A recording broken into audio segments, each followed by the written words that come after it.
back to Tiny House Big Magic. First of all, apologies for not doing a documentary for over a year. We were just moving it out to the new site. So there's been an awful lot of things that have happened since then. A couple of days ago, I finished all the jobs on the list, which is very exciting. I don't think these projects ever really end. I thought I would share this journey with you and take you on a tour of the finished tiny mansion. I've been living in my tiny house now on and off for almost 2 years. I got the house to a livable state within 2 weeks of going off on circus tour, where I was away for 6 months. During that time, I did a restoration project on my first home build project, which was the Gypsy Caravan.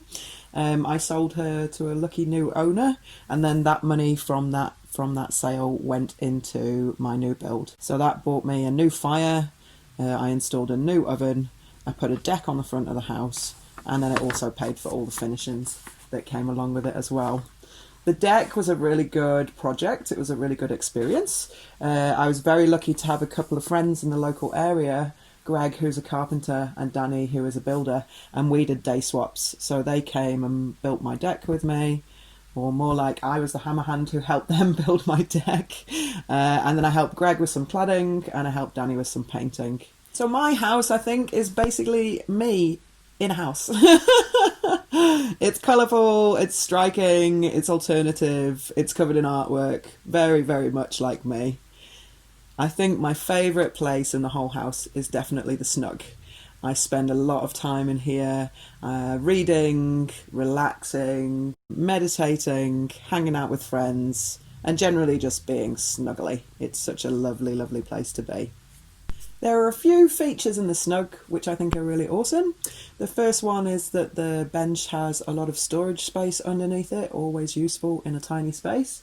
The second thing is the clothes drying rack, which is made out of an old cot side that I got from the local dump shop. And the way that it is strung up is actually with a canoe pulley system, which I know might be quite overkill, but I thought I would go more overkill than go cheap and have it keep breaking on me. The kitchen comes in a very close second after the snug. It's definitely one of my favourite places, one of my happy places to be in the house. Nothing better than cooking good food, listening to podcasts or music, and just getting my cook on. It's really one of my favourite spots. Definitely have found, since living in the tiny house, that my health and my diet have improved, and that is definitely to do with having such a luxurious kitchen. The joinery was completed by my friends Jules, whose company is Jules Made That. We worked together over the space of a week to create the kitchen.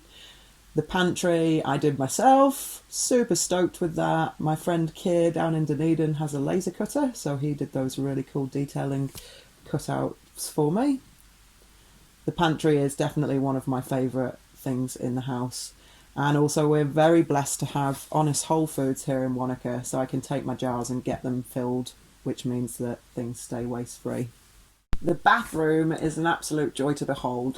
The shower is actually made from an old copper water cylinder, upcycled from our local dump shop.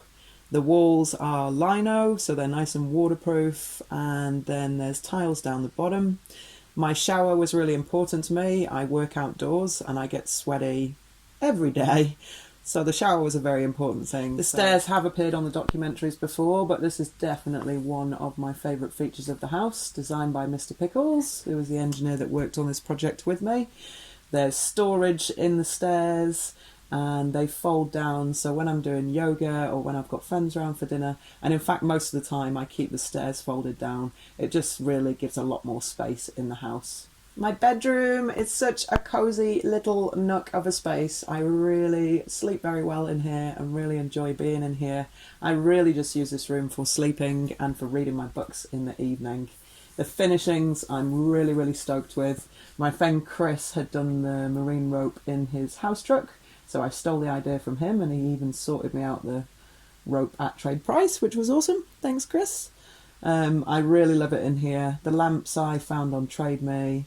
The other stuff mainly came from Christchurch, and it's just such a wonderful space. And again, the joinery in here was also completed by Jules Made That. The deck has really revolutionised my outdoor living space. The sofas came for free from a community page online, and underneath the deck there is actually storage. The pergola has been an absolute game changer. It means that we've got a dry space for when we want to socialise, and it's just, look at the view. So wonderful, such a wonderful, wonderful space to be able to hang out. The shed is definitely an important part of the build. It's something that I wanted from the beginning. So the bottom part of the shed houses the gas bottles and important tools.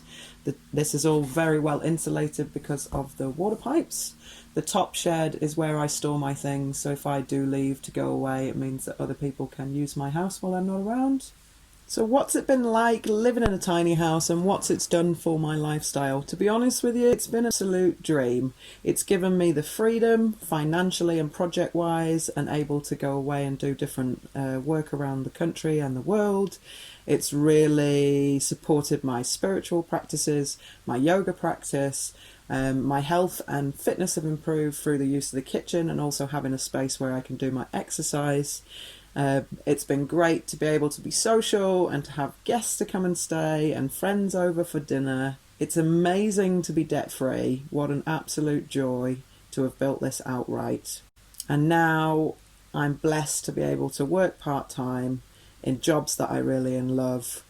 It really has turned out to be the house of my dreams, and it totally was worth all the blood, sweat and tears.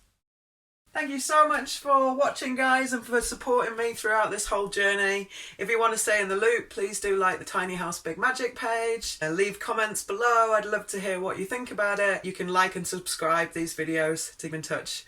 Thanks so much for following my journey. It's been really nice to share it with you all, and I hope to see you all in the future.